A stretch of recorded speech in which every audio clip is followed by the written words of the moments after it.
저는 작년에 군에서 제대를 한 23의 대한민국 청년입니다. 그런데 거기서 고생을 많이 해서인지는 모르겠지만 분명히 전에는 없었던 입술과 코 사이에 보통 스마일 라인이라고 하더라고요. 그게 선명하게 생겨버렸습니다. 얼굴에 살도 별로 없고 그런데 보통 사람들이 20대로는 안 보시더라고요. 그리고 제가 거울을 봐도 20대로는 안 보이고요. 그래서 나름대로 참 속상합니다. 대인기 피증도 생기는 것 같고요. 사람들과 마주할 때도 계속 고개를 돌리게 되더라고요. 그래서 주위에 알아보니 보톡스라는 시술이 있다고 하던데 시술이랄 것까지는 아니지만 구체적으로 견적이 얼마 정도인지, 어디서 하는 건지, 누가 하는 건지, 확실히 개선은 되는지 꼭 좀 알려주세요. 안녕하세요. 지식틀치기입니다. 먼저 답변 드리기 전 이미지 저작권상 화면과 음성이 고르지 않은 점 양해 바랍니다. 영상을 끝까지 시청해주시고 좋아요 한 번씩 눌러주세요. 영상을 만드는 사람에게 큰 힘이 됩니다.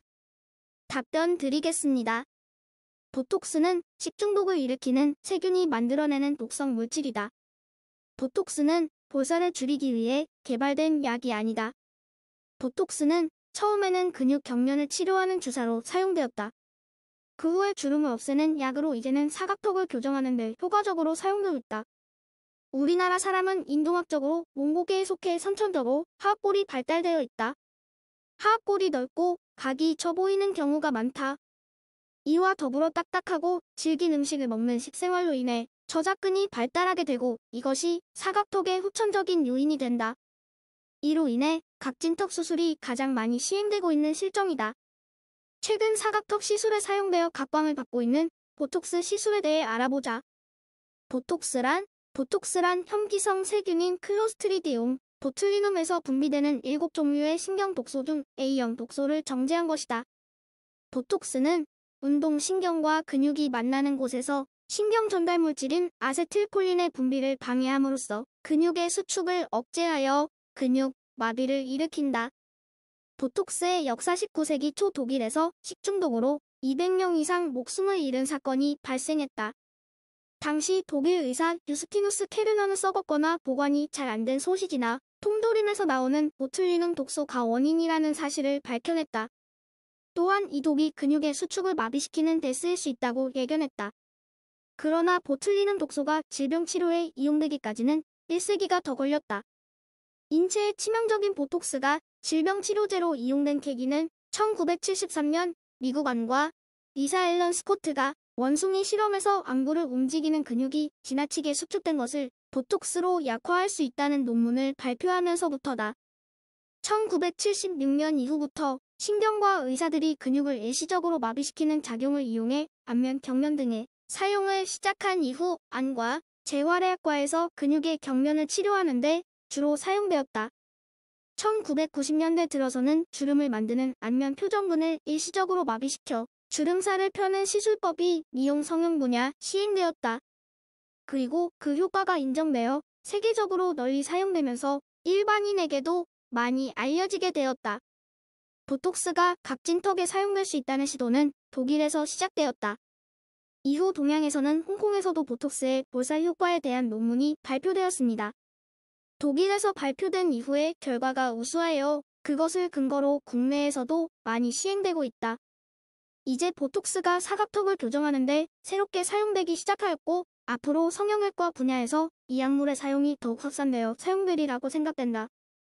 보톡스는 오랜 기간 동안 다양한 분야에서 사용되었고 최근에는 사각턱, 다한증 등의 치료에까지 적용되는 등 이용 범위가 넓어지고 있다. 의사들은 알아도 우리는 몰랐다. 보톡스에 관한 6가지 진실 보톡스는 독소에서 추출되었다. 보톡스는 본래 토양 속에 사는 클로스트리디움 보툴리눔이라는 미생물이 만들어내는 독소의 일종이다.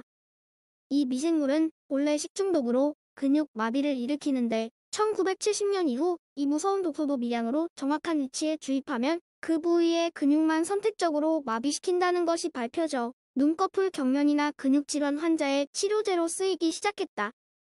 근래 주름 치료에 쓰이는 원리 역시 깊은 주름을 만드는 표정 근육을 일시적으로 마비시키는 것. 진실이 모든 주름을 펼 수 있는 것이 아니다. 일반적으로 보톡스는 모든 주름에 사용되는 것으로 알려져 있다. 하지만 실제로는 이마주름, 미간주름, 눈꼬리주름, 늘어진 목주름 등에 사용되고 입가나 눈가 주름에는 부작용을 우려해 시술을 피하고 있는 실정이다. 또 깊은 주름 외에 잔주름이나 늘어진 피부 탄력을 회복시키는 데는 별다른 효과가 없다. 진실세 알고 보면 주름 말고 사각턱 교정과 다한증도, 치료 사각턱을 고민하는 사람 중에는 씹는 근육인 저작근이 발달되어 아래 얼굴이 사각턱이 있는 것처럼 넓어 보이는 경우가 있다. 기존에는 이 저작근을 줄이기 위해 전신 마취 후 근육을 절제하는 수술을 했는데 이제는 보톡스 주사만으로 간편하게 저작근을 약화시켜 얼굴을 갸름하게 할 수 있다. 주입하고 약 3주 후부터 갸름해지기 시작해 3개월 후면 얼굴이 갸름해졌다는 것을 확연하게 느낄 수 있는 것. 이외에 다한증 치료에도 쓰이는데 겨드랑이에 땀샘을 마비시켜 일시적인 효과를 얻을 수 있다. 진실사 솔직히 말해 부작용의 가능성도 적지 않다. 단순히 며칠 동안 감각이 줄어들고 편두통이 생기는 가벼운 부작용 외에 일시적으로 눈꺼풀이 내려앉는 안검하수 등이 3에서 5% 정도 보고되고 있다. 또 입가의 경우 말을 해도 입가에 움직임이 없거나 심하면 안면마비 증상이 며칠 동안 계속되기도 한다.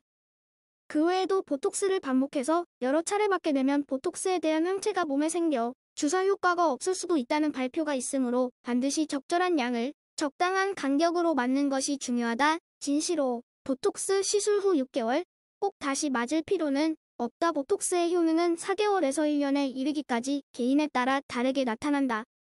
하지만 그 기간 후 약효가 사라졌다고 해서 주름이 갑자기 더 심해진다든가 줄어든 사각턱이 다시 나온다는 것은 아니므로 큰 걱정은 없다.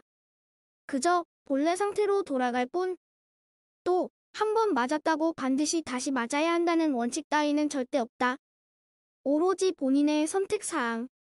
진실6 보톡스 가격 왜 천차만별일까? 전량 수입에 의존함으로 비용이 비싼 것은 사실이다.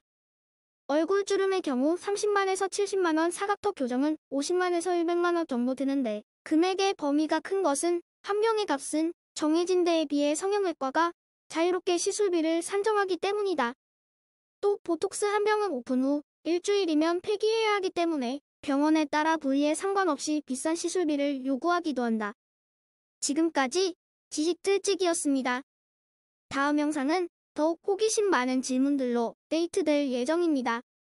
구독하시면 일상생활에서 가끔 궁금한 질문들이 함께할 것입니다. 지식과 상식 얻어가세요. 감사합니다.